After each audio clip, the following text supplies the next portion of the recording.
ไหมอูดจัดการได้ โยมอูดทำเลย ครับเรียบร้อยครับจัดการได้กดเลยครับ พอได้ตรงนี้ ได้ครับ เจริญพรท่านผู้ฟังทางบ้านวันนี้ก็จะเป็นรายการธรรมะสอนเจ้าหน้าพระสงฆ์ก็จะได้มาฟังด้วยกันเพราะต่อไปเข้าใจแล้ว เราก็จะต้องทำงานต่อกันสำหรับเจ้าหน้าที่มีจิตศรัทธาเลื่อมใสเข้ามาบวชในพระศาสนาหรือว่าจิตที่หนูคิดว่าจะบวชเป็นจิตที่หายากพระพุทธเจ้าสอนว่าจิตมันเกิดมันดับเกิดดับถ้าคิดเป็นคณิตศาสตร์ก็เหมือน0 1 เกิดระดับ0 1เกิดทีนี้จิตชนิดนี้เช่นว่ากิจอยากบวชก็เรียกว่ากุศลและจิตประเภทกุศลหรือว่าจิตอยากขโมยที่เป็นจิตที่เป็นอกุศลฉะนั้นจิตที่อยากจะทำดีเช่นอยากจะบวชเป็นจิตที่สูงกว่าปกติสูงกว่าอยากตักบาตรเนี่ยอานิสงส์แบบนี้ผลแบบนี้สูงกว่าฉะนั้นเมื่อเกิดแล้วพอจิตเกิดเรียกว่าเกิดมโนกรรมคือเกิดที่จิตแล้วบางคราวนั้นเกิดแล้วก็ดับบางคนตั้งใจจะบวชแต่หลายปีก็ยังไม่ได้บวชคือมันเกิดแล้วฝ่ายมโนกรรมแล้วมันก็ดับไปไม่ต่อไปถึงกายกรรมมา ทีนี้ถ้าว่าของหนูเนี่ยก็เป็นจิตที่ดีเกิดแล้วฝ่ายมโนกรรมจากนั้นก็ต่อมากายกรรมมาท่องหนังสือสวดมนต์เป็นมโนกรรมเป็นวจีกรรมฉะนั้นกายกรรมวจีกรรมมโนกรรมของลูกนาคสำเร็จแล้วในหลายขณะจิตนี้ที่สะสมวันนี้เป็นความดีความดีความดีต่อจากนั้นมีจิตที่จะฝึกฝนสู้ตื่นแต่เช้าตี4มาทำวัดสวดมนต์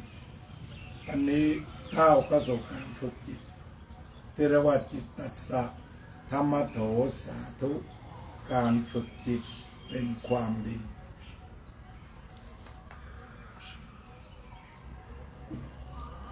เพราะฉะนั้นจากจิตที่เกิดขึ้นว่าจะบวชอันนี้เรียกว่ามโนกรรมแล้วก็เป็นสังขารด้วยคือปรุงแต่ง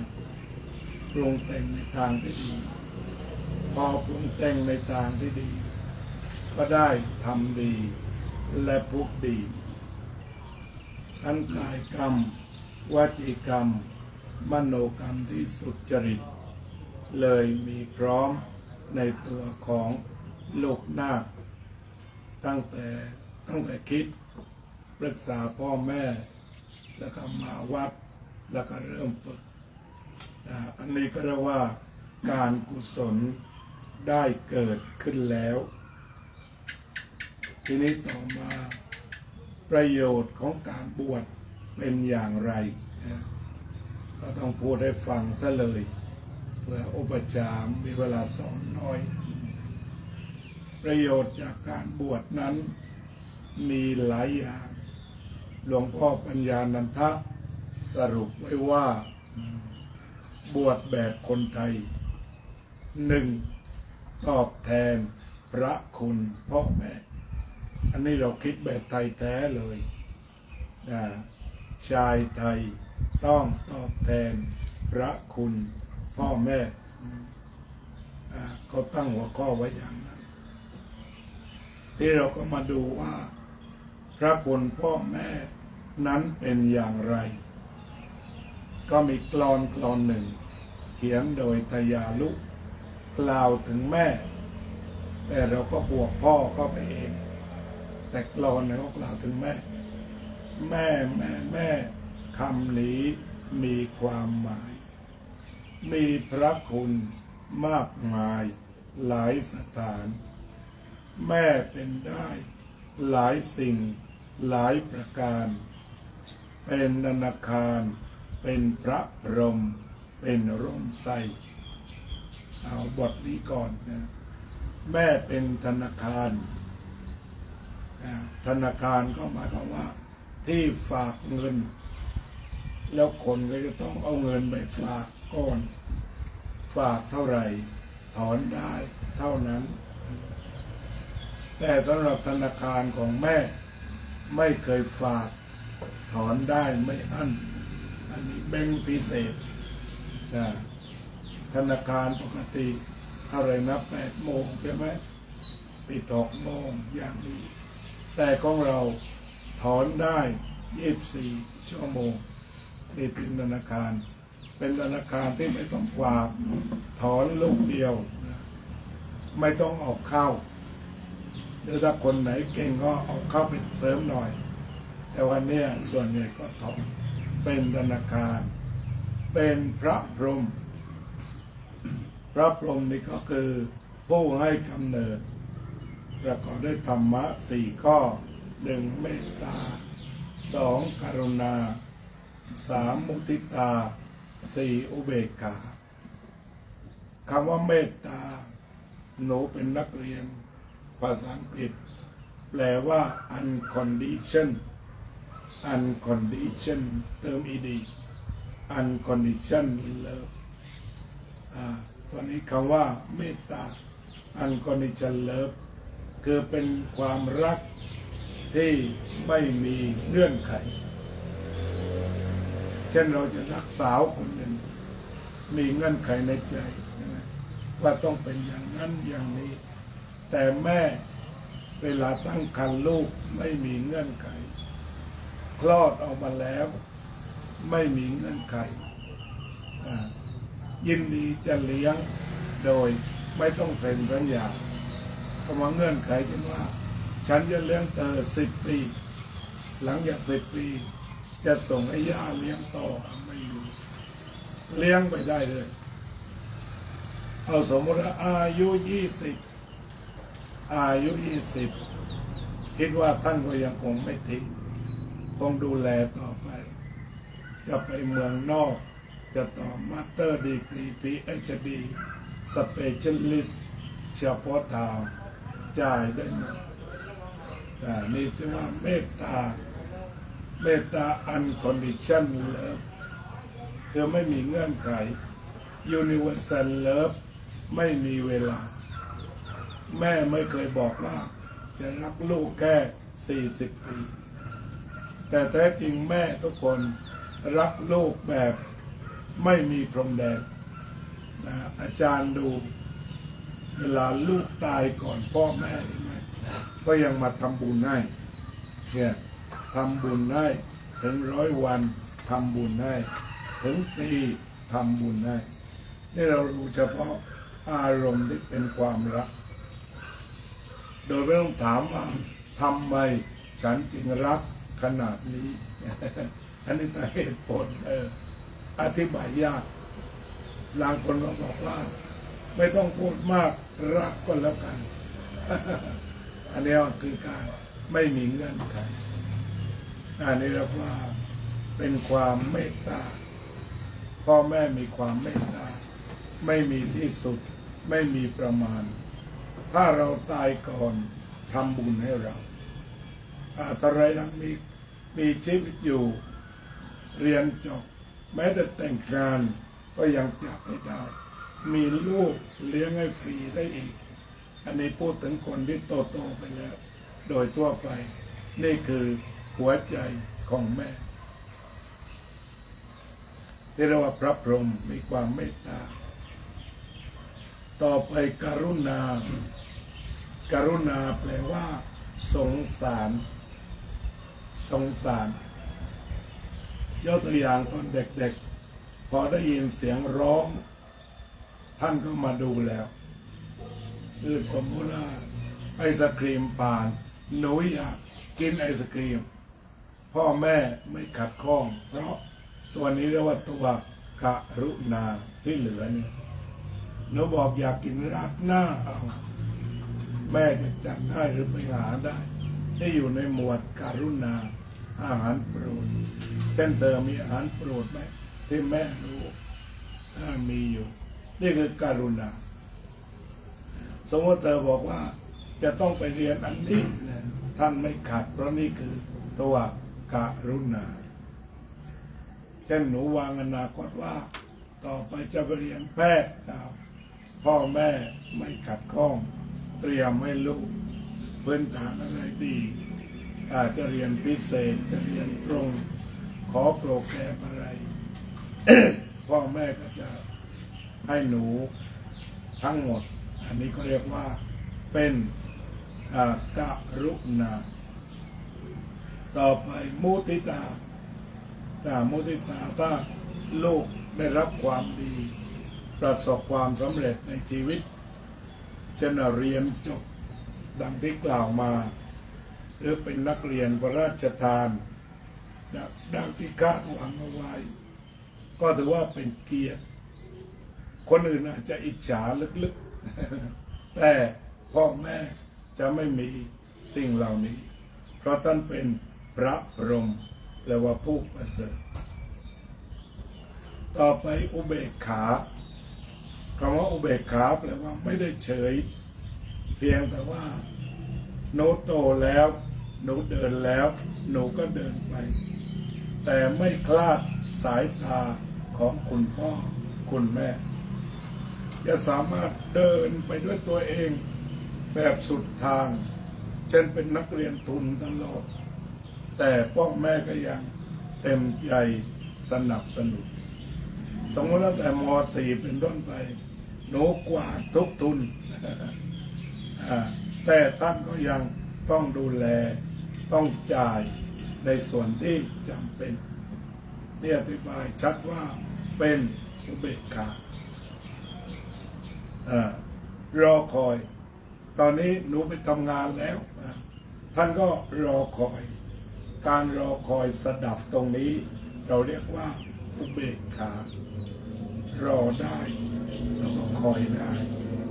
สดับตรงนี้นี่คือลักษณะของพระพรหม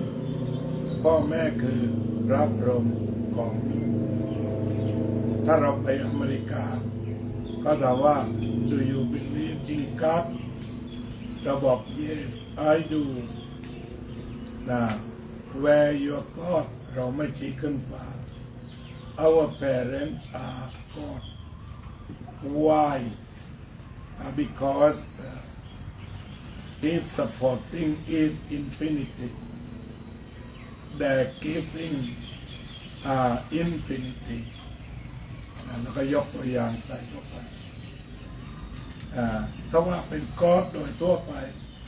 we must pray God blessing or not depends upon God but sometimes He never bless but for mom and dad or parents we never pray but they always bless us bless me เพราะฉะนั้นตัวนี้เป็นศาสนาแหละเป็นศาสนาที่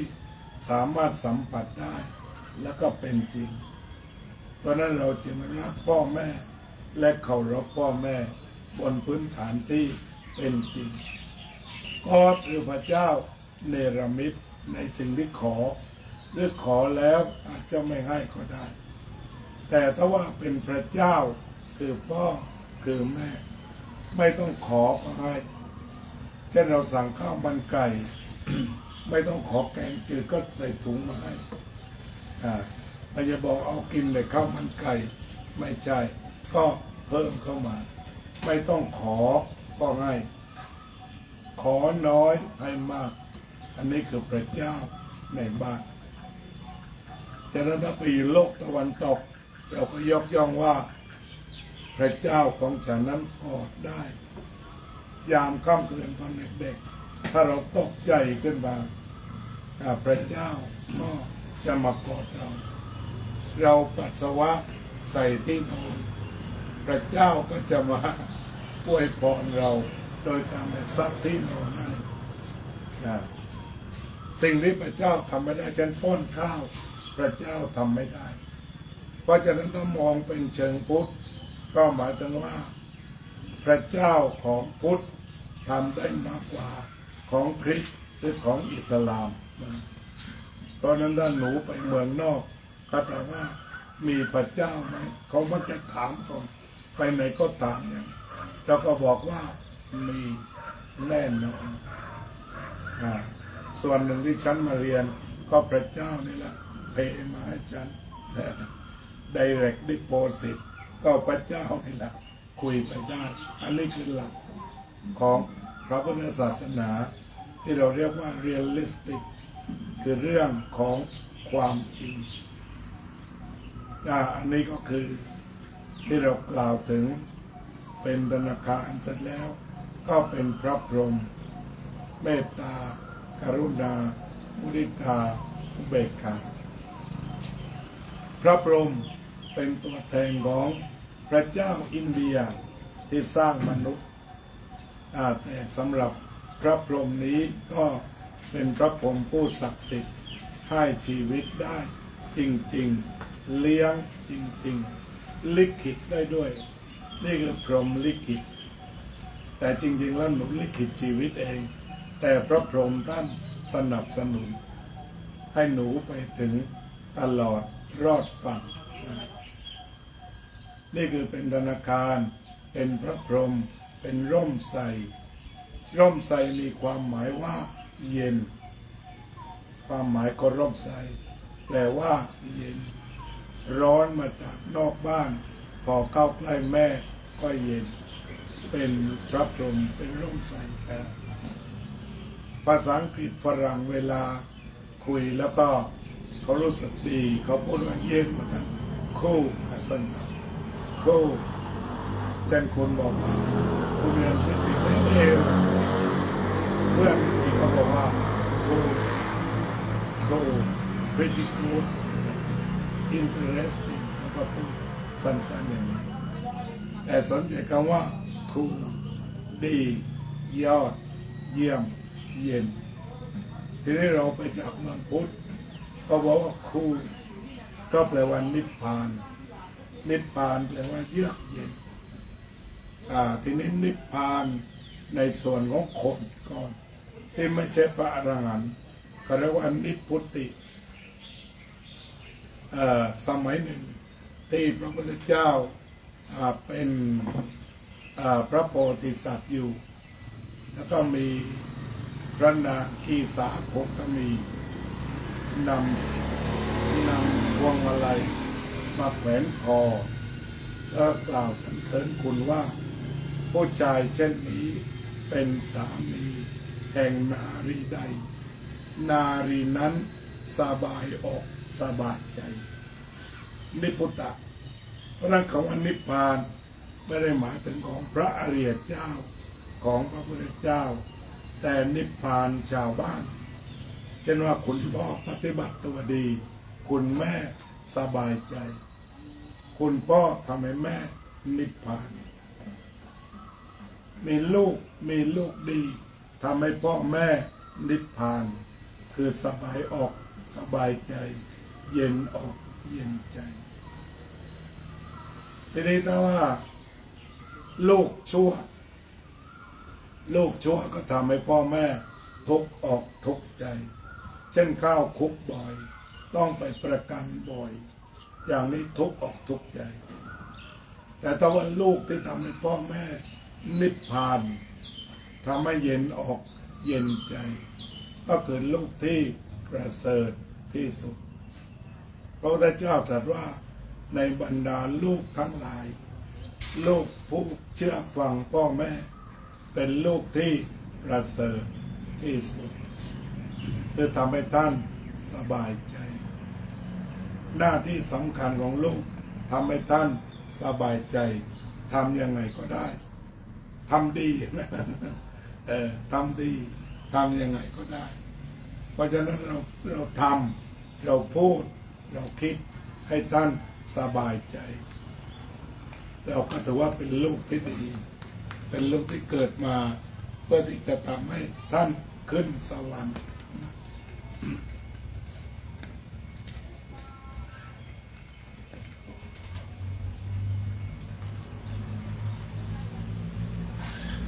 เวลา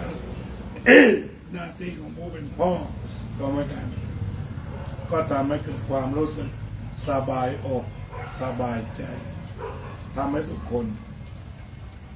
หรือถ้าหนูโตขึ้นเป็นหมอก็มีหน้าที่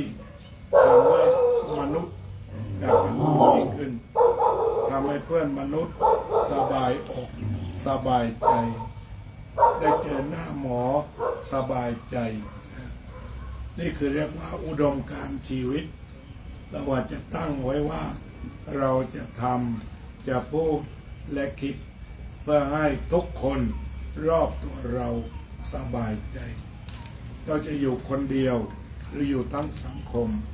แต่ถ้าทำให้พ่อแม่สบายใจได้เราก็ถือว่าเราเป็นมนุษย์ที่ดีเป็นมนุษย์ที่ดี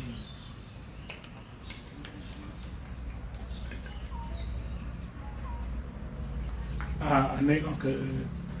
สิ่งที่เรียกว่าเราตอบแทนเป็นร่มไทรคือให้ความเย็นเป็นธนาคารเป็นพระพรหมเป็นร่มไทรเป็นผู้ให้กำเนิดเกิดลูกรักเป็นผู้ให้ที่พักพิงอาศัยเป็นผู้ให้ความการุณอุ่นกายใจเป็นผู้ให้อะไรไม่รามือการให้ชีวิตเป็นเรื่องสำคัญที่สุดหากเรามองอย่างลึกซึ้งพ่อแม่มีพระคุณตอนที่ท่านให้ชีวิตฉะนั้นเราจะขอบคุณท่านในข้อนี้ข้อเดียวก็พอเพราะท่านในชีวิตทำให้เราได้รู้ได้เข้าใจได้เป็นสุขอยู่กับโลกนี้ได้เรียนรู้ใหม่ๆกับสิ่งในโลกนี้แหล่งกำเนิดเพราะท่านให้ชีวิตเรา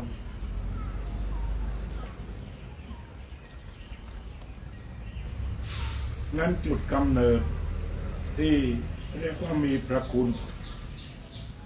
ก็จะอยู่ตั้งแต่ท่านให้กำเนิดท่านให้ชีวิตเป็นผู้ให้กำเนิดเกิดลูกรักเป็นผู้ให้ที่พักพิงอาศัยเป็นผู้ให้ความการุณอุ่นกายใจเป็นผู้ให้อะไรไม่รามือสรุปสั้นๆท่านเป็นผู้ให้แล้วก็ต่อจากนั้นเป็นอินฟินิตี้เติมเอาฉะนั้นเราจะศึกษาพระคุณแม่อย่างเป็นวิทยาศาสตร์เป็นอินฟินิตี้ไม่มีวันสิ้นสุดเหมือนคณิตศาสตร์ที่เป็นอินฟินิตี้จุดไปเรื่อยไปไม่มีวันจบอันนี้สรุปพระคุณของพ่อแม่ทีนี้ในชีวิตประจำวันยามป่วยไข้ท่านก็ให้การรักษาแต่ถ้าเราป่วยท่านก็จะเป็นทุกข์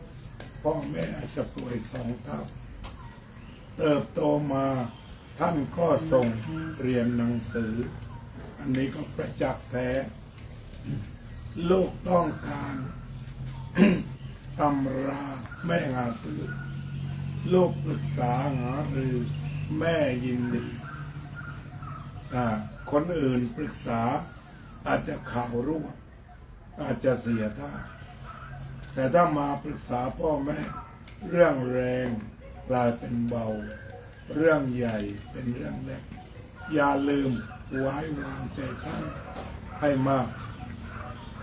แต่ว่าปัญหาวัยรุ่นปัจจุบันอยู่ที่ไว้วางใจเพื่อนให้เพื่อนนำ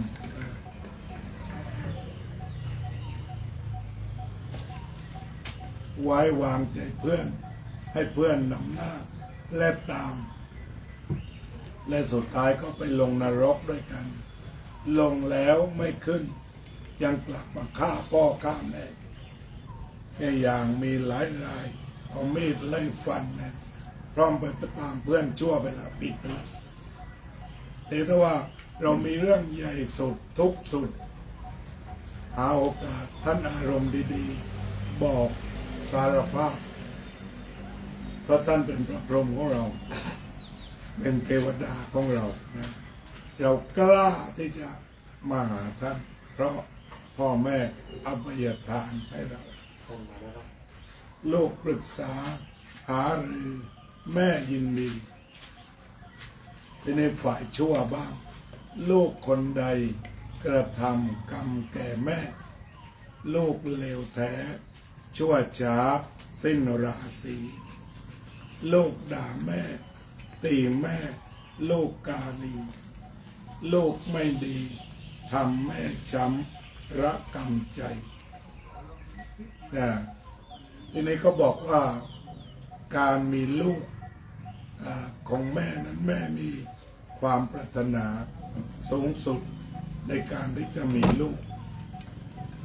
ในการมีลูกนั้นเป็นสิ่งที่ยากพ่อแม่มีทุกข์ต่อไปมีลูกแล้วลูกตายพ่อแม่ก็มีทุกข์ระยะหนึ่งสักเป็นเดือนเป็นปี แต่ถ้าลูกเกเรพ่อแม่ทุกข์ตลอดไปจนตายกันไปข้างหนึ่งเรียกว่าตกนรกเพราะนั้นคำว่านรกในยุคปัจจุบันนี้หมายความว่าร้อนออกร้อนใจก็ไปนรกปราบเริ่มเต็มออกก็ไปสวรรค์ปราบเริ่มเต็มออกก็ไปสวรรค์สะอาดสว่างสงบเย็นก็เป็นนิพพานเลือกสรรจัดการตามความพอใจ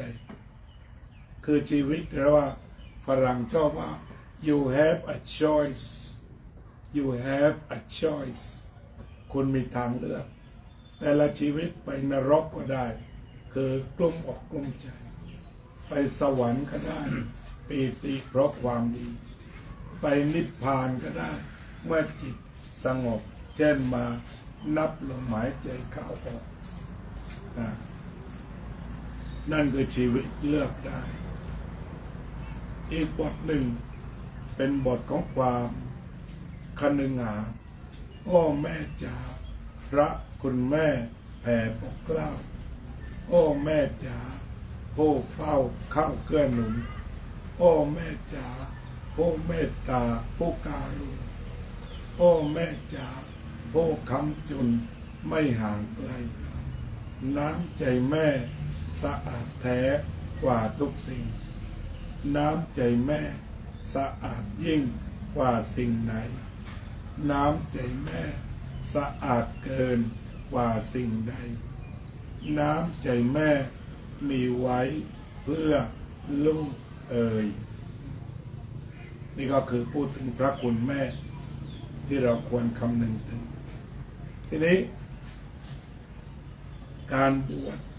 ก็เข้าไปสู่ประเด็นว่าตอบแทนพระคุณของพ่อของแม่เปรียบพ่อแม่ดังโคมทองของชีวิตช่วยชี้ทิศช่วยนำทางช่วยสร้างสรรค์ให้ความรักให้ความรู้ชูชีวันลูกจงมันกตัญญูรู้แทนคุณแต่เรื่องของพ่อของแม่ฉะนั้นการบวชก็เป็นอีกอย่างหนึ่งที่ได้บุญคือท่านมีความสุขแล้วและที่หลวงพ่อบอกว่าความสุขมันเป็นขณะจิตขณะจิตบางขณะทุกข์ก็มีบางขณะสุขก็มีแต่ว่าตั้งแต่วันนี้หนูมานี่แม่มีแต่ความสุขเนี่ยเป็นล้านครั้ง ของความคิดที่เกิด แม่ก็ได้ขึ้นสวรรค์ทีนี้ก็หนูบวช7 วันก็ตาม แต่หนูก็ได้นำธรรมะสักข้อหนึ่ง คือปฏิญาณว่าหนูจะทำพูดคิดให้พ่อแม่ชื่นใจเอาแค่นี้นะเอาแค่นี้เองบวช7 วันได้แค่นี้แล้วปฏิบัติพอเพียงคุ้มค่ากับความซึ้งในรสพระธรรมถ้าหนูทำพูดคิดเพื่อให้แม่ชื่นใจไม่มีผิดเพราะพ่อแม่มีแต่ความหวังดีต่อพวกเราเพราะฉะนั้นอานิสงส์การบวชอันที่ 1ก็คือตอบแทนพระคุณพ่อแม่หรือโบราณใช้คำว่านำพ่อแม่สู่สวรรค์ก็คือทุกฝ่ายสบายใจมีข้อ 1ต่อไปข้อ 2ได้มาฝึกตนเองเช่นในชีวิตหนูอาจจะไม่เคยตื่นตี 3มากนักแต่ตอนนี้ได้ลองแล้วที่ถ้าคุยก็บอกวัยรุ่นชอบลองแล้วก็ลองชั่วก็ลองดีอันนี้มันลองดีพระตื่นตี 3เตรียมตัวสวดมนต์ไหว้พระที่ในอนาคต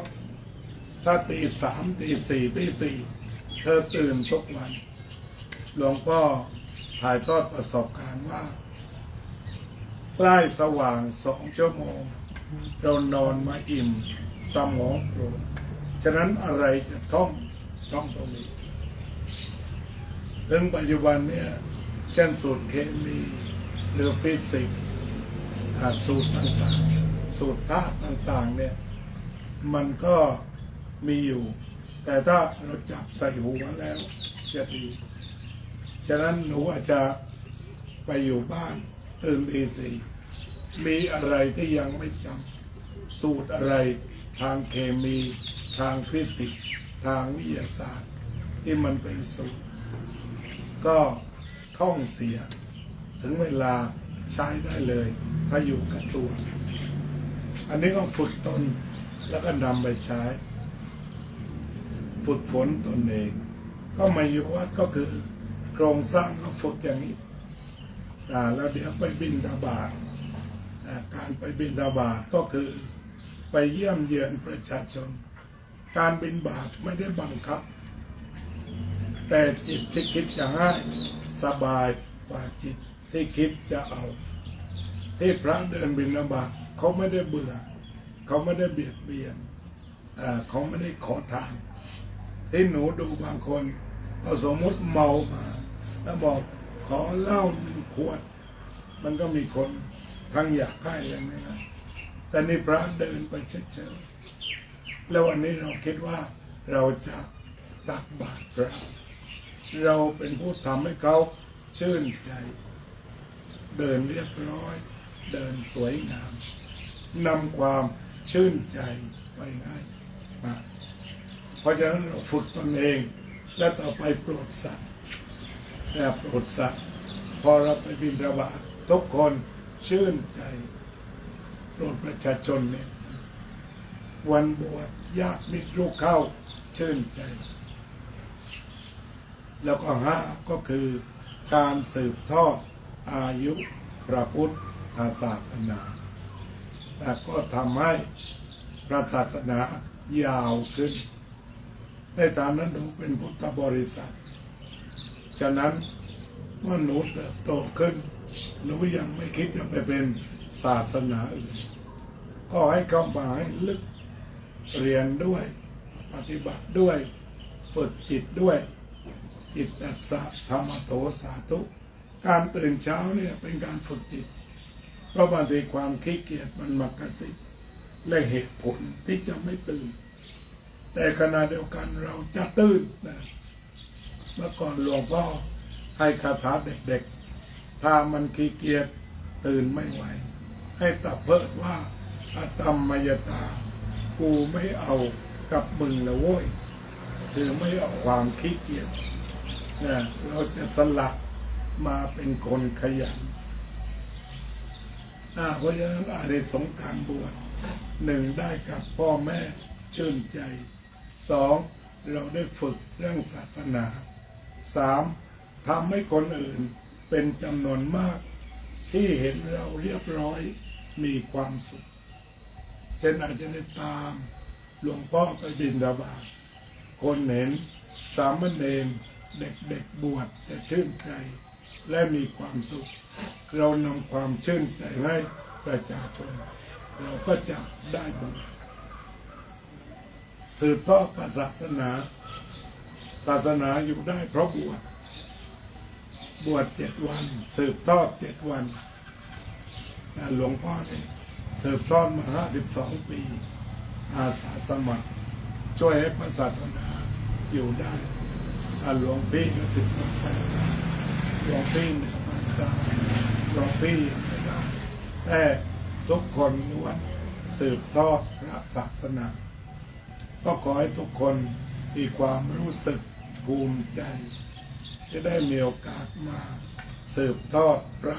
ศาสนาให้ยั่งยืนตามความรู้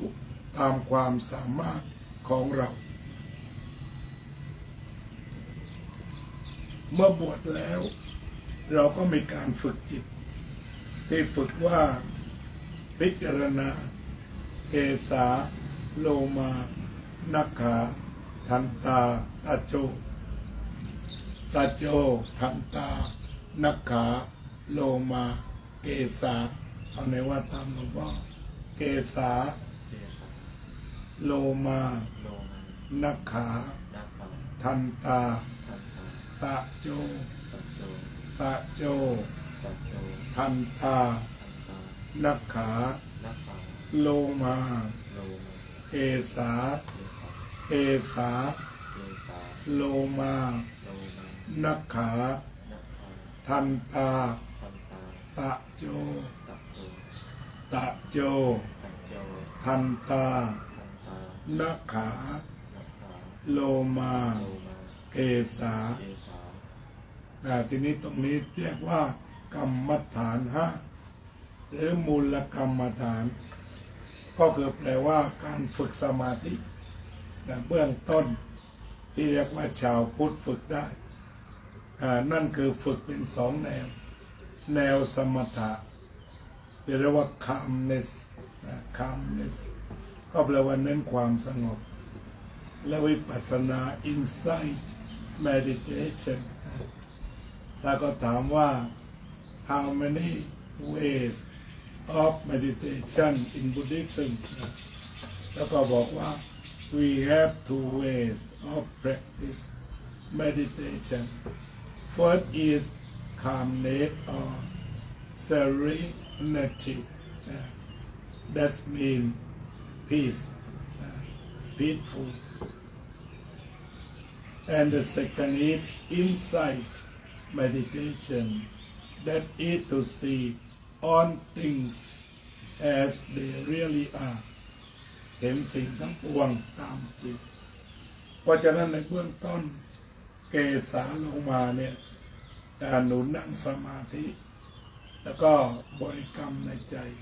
เกสาโลมานักขาทันตาตะโจทันตานักขาโลมาเกสาอันนี้เรียกว่าอนุโลมแล้วก็ต่อไปตะโจทันตานักขาโลมาเกสาก็ต้องหมุนไปหมุนมาอย่างนี้จนจิตไม่ออกไปจากกายเพราะฉะนั้นถามว่า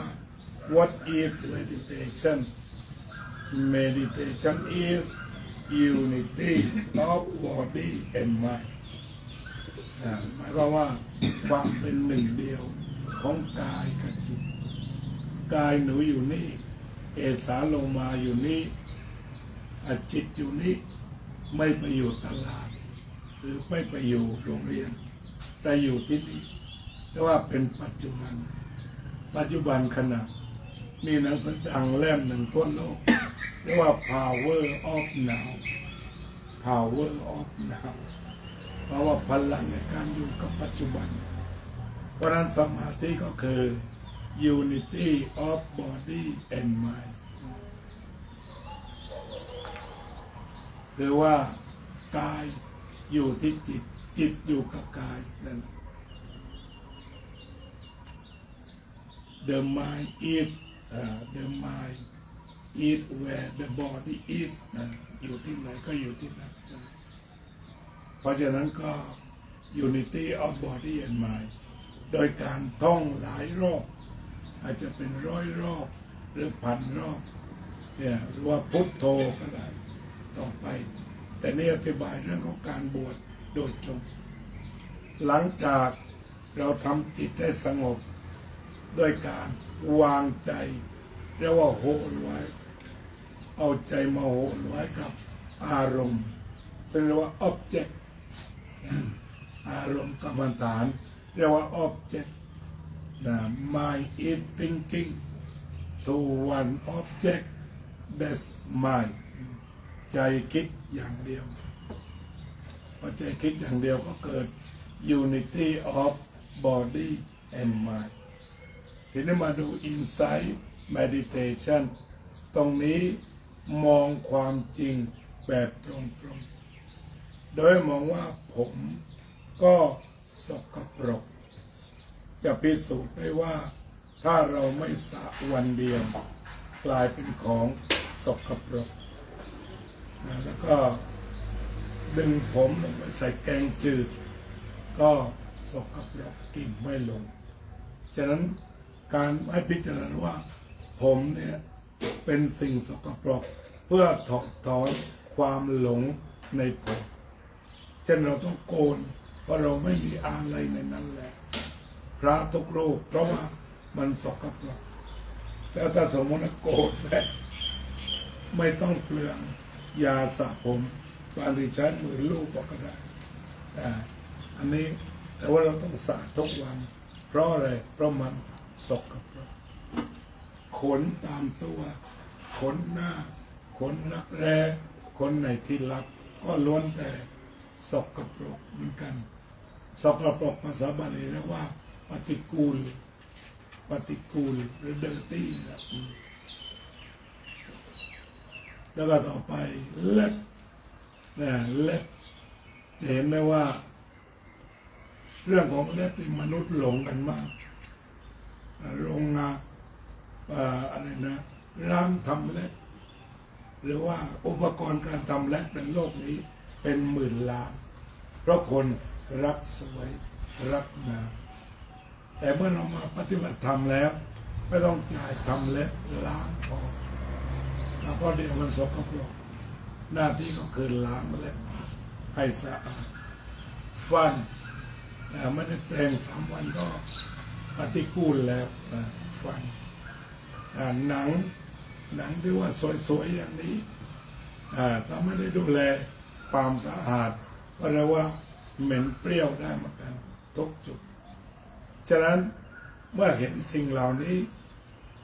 พระพุทธเจ้าเลยสอนว่าสัพเพธัมมานาลัง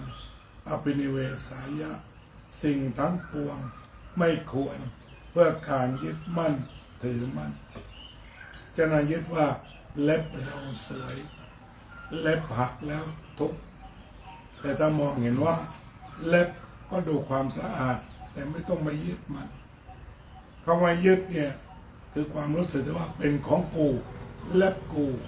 ผมกูหัวกูแต่ในความจริงแล้วเราไม่ได้ยึดตลอดมันเกิดขึ้นเป็นครั้งถ้าเมื่อไรยึดทีหนึ่งก็ทุกทีเช่นหลวงพ่อหัวล้านเป็นประจำแต่ถ้าใครว่าโอ้พระหัวโล้นถ้าเรายึดก็กูแล้วทุกแต่ดูว่าก็ธรรมดาความทุกข์จะไม่เกิดนั่นหรือว่าตัวอ้วนๆเขาชอบแซวเคยไปสนามบินมีเด็กคนหนึ่งมาลูกพุงวิ่งไปพระอ้วนเราก็ขำแต่ไม่จะโกรธเพราะฉะนั้นสิ่งที่เราจะต้องปล่อยวางก็คือไม่ไปโกรธนั่นเองธรรมดาทีนี้เรื่องการปล่อยวาง เรามีทุกอย่างที่จะพามาคิดให้มากคิดเป็นเรื่องไป เป็นเวลาไปเรียกว่า power of now นั่นเอง ก็เรียกว่าคงจะต้องจบแล้วละเพราะว่าเสียงไม่เปล่งออกมาถ้าเหมือนหลวงพี่ที่ผมพูดอีก2 ชั่วโมงนะแต่ตอนนี้ได้เนื้อหาแล้ว มีอะไรเพิ่มเติมไหมดีแล้วสำหรับวันนี้เบื้องต้นก็เอาแค่นี้สำหรับพรุ่งนี้จะพูดธรรมะกับชีวิตแต่พรุ่งนี้มากันอีก เวลาเดิม ครับเวลาเดิมครับสาธุอายุวันโนสุขังพลัง ก็คือ พรุ่งนี้ธรรมะ ก็คือสี่ดิเว้นใน อ้าวดูใครดูบ้างเอาท่านขึ้นมาดูบนโน้นอ่านดูว่าใครเขาชมมาดูท่านอ่านบนโน้นเอากันตนา หลวงพ่ออ่านเลย กันตนา มีใครบ้างก็ จาริยายินอะไรเนี่ยโนนิพาพรยิ่งรุ่งโรจน์ อยู่สุรินทร์ นามสกุลดีครับ ยิ่งรุ่งโรจน์ ทักเลย ครับ อยู่ดีมีแห้งบอ โอ้ยดีมีแห้งวะ นพรัตน์บุญเกาะ นพรัตน์บุญกอบ ครับ อยู่ไสยภูมิ ชัยภูมิอีกอยู่ดีมีแห้งวะอยู่เจะเลิกพอ เอาหลาย ครับสตีเฟนคามิล่า สตีเฟนคาเมรา คามิล่า อเมริกันลูกศิษย์ ครับกดหัวใจเพียบเลย โย หัว ม ใจเยอะ กัลยา โยมกัลยาวงศ์ทิพย์ค ค ง รับ คาก ดหัวใจ ประธานวัดเนี่ย มันครับ ประธานวัดดูทุกวันไม่เคยขาด โยมกด ประธานบริหาร โยมกดหัวใจมาเพียบเลยครับพระอาจารย์ ของเรามีโครงสร้างโยมกัลยาเนี่ยเปรียบเท่ากับนายกรัฐมนตรี นี่ แล้วมีฝ่ายเลขานุการ ฝ่ายเหรัญยิก และเป็นผู้จัดการเพราะนั้นผู้บริหารของผมนี่มี4 คน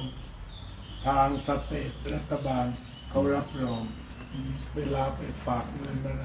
ท่านพวกนี้ซื้อที่ดิน ราคา10 กว่าล้าน ก็4 คนนี้เป็นคนซื้ออครับ ตอนนี้ส่งบุญเยอะนะครับ ครับบุญเยอะ บุญเยอะบุญเยอะ งั้นขอบคุณมาก ครับ เอาอวยพรโยมทางบ้านอาภิวาท อันนาสิริสนิจังวุธาปจายโนจัตตาโลธรรมาวาตันติอายุวันโนสุขังพลังโยมเป็นคนไทยครับ โยมเป็นคนชัยภูมิ เนี่ยนะ อยู่ที่อเมริกาน พรัตน์เป็นกอบก็ชัยภูมิ ครับครับสาธุค กั รับ ลยาวงศ์ทิพย์คงคาก็ชัย ครั ภู บ มิคนชัยภูมิเยอะที่ผมรู้จัก อ๋อบุญจันทร์ก็ไปอยู่ชัยภูมินะบุญจันทร์ครับ แม่ ชัยภูมิ แม่ นี่มีพระครูฤทธิ์ศิริวินัยปัญหาร โอ้ มหาเกียรติศักดิ์ครูสวาที กราข้าวเพียบเลยครับ โยมรุ่นนภา ครับ นายนนท์ ครับ แล้วก็โยมรัตตินันท์ ได้ครับ เดฟ โยมเด็กโยมเด็กฝรั่ง ครับ อยู่นิวยอร์ก Hi Dave I prepare for novice ordination เด็กก็จะบวชวันที่31 พฤษภาคมบวชกับหลวงพ่อเนี่ย ผู้จิตใจชื่อว่าสบายสบายเป็นนักคุณ ไม่ โยมปาดา จะมีป่าดา ดี ครับ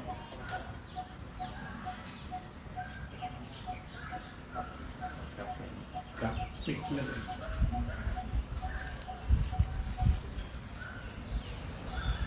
การบอกเขียนมือ เสียงหมดแล้ว ต้องหลับทั้งวันวันนี้อาจจะฟื้น อาจารย์ในที่ยกเขามาให้ท่านมันไม่ได้เหรอไม่ได้เหรอ ไม่ง่ายละนี่ผุงนะต้องยึดอย่างเดียว